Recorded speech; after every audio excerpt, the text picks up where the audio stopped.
जय यीशु सभी को।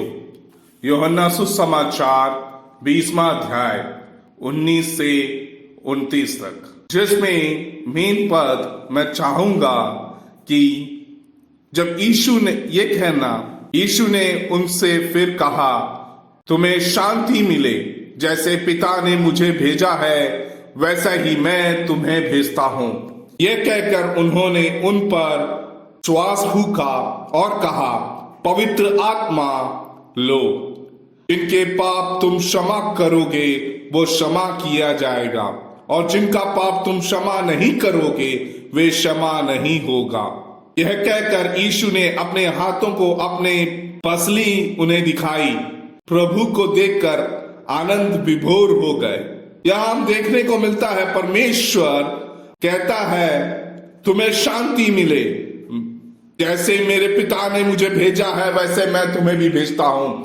क्रूस का पुनरुत्थान के बाद परमेश्वर स्वर्ग पर से, क्रूस के पुनरुत्थान के बाद, परमेश्वर के 3 दिन के बाद, जी उठने के बाद परमेश्वर अपने शिष्यों से कहता है, जैसे मेरे को परमेश्वर ने भेजा है वैसे मैं तुम्हें भी भेजता हूं। हालेलुया। और बोलता है, श्वास फूंक के कहता है, पवित्र आत्मा लो। आज के बाद तुम्हारे पास मेरे पवित्र आत्मा तुम्हें अगुवाई करेगा। तुम्हें क्या गलत है क्या सही है वो तुम्हें रास्ता दिखाएगा।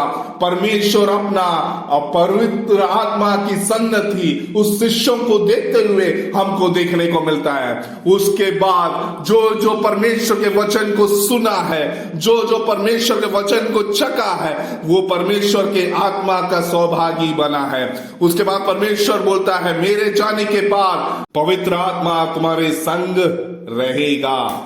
यहूदियों के अनुसार अगर कोई देहांत हो जाता है तो वो कभी वापस नहीं आ सकता। तो वो एक बहुत बड़ी सच्चाई को फेर बदल करते हुए हमको देखने को मिलता है, और ये बताता है कि मेरा परमेश्वर जीवित परमेश्वर है। मेरा परमेश्वर कभी नष्ट नहीं हो सकता। मेरा परमेश्वर वैसा शक्तिशाली है कि वो कभी कभी मिट नहीं सकता। और ये बोलता है कि तुम जाके परमेश्वर के वचनों को बांटो।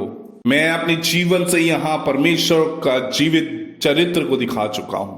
अब तुम्हारा कहा मैं उस प्रेम को, उस साधना को, उस वेदना को समझने वाला करुणामय जीवन को समूह में बांटने के लिए, मेरे चरित्र को इस पूरी पृथ्वी पे घोषणा करने के लिए परमेश्वर के वचन को हर जगह पहुंचाने का कार्य सौंपते हुए हमको देखने को मिलता है।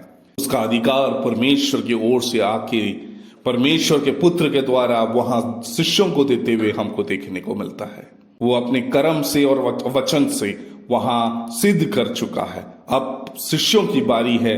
उन्होंने जो चखा, उन्होंने जो देखा, उन्होंने जो महसूस किया, वो समूह में जाके बोलने के लिए, इसलिए उनको अगुवाई के लिए परिशुद्ध आत्मा उनके साथ जाते हुए हमको देखने मिलता है।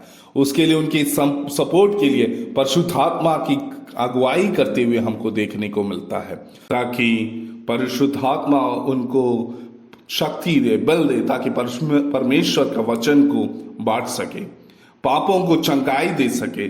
और ये भी बोलता है, तू जिसको क्षमा किया उसको पाप क्षमा हो जाएगा। तो वो पावर, वो शक्ति परिशुद्धात्मा के द्वारा उनको वहां दिया जाएगा।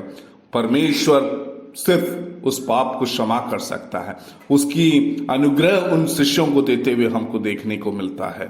परमेश्वर के शिष्य बन के आगे बढ़ने के लिए, उनको अगुवाई करने के लिए, उनको प्रेरित करते हुए हमको देखने को मिलता है। हम और आप आज के दिन 50 दिन के उपवास के बाद, 1 हफ्ते बाद, जब रविवार को हम अपने आप को परमेश्वर के हाथ में सम्मुख में रखते हैं, क्या हमारे पास वो ऊर्जा है कि हमारे पास जो आ रहे हैं उनको परमेश्वर का प्रेम बांट सके, उनको ये कह सके, मैं तुम्हारे संग खड़ा हूं, परमेश्वर की कृपा मेरे संग है, मैं तेरे संग खड़ा हूं, तेरी हर दुख दुविधा के समय मैं हमेशा एक अच्छा मित्र बन के तुम्हारे संग खड़ा हूं।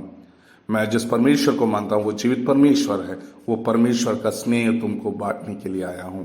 आए हम और आप इस कलिसिया में जुड़े, परमेश्वर के प्रेम में जुड़े, और परमेश्वर का प्रेम आने वाले समूह को बांटने के लिए प्रयास करें। परमेश्वर हम और आपको उसके लिए अनुग्रहित करे। आमीन।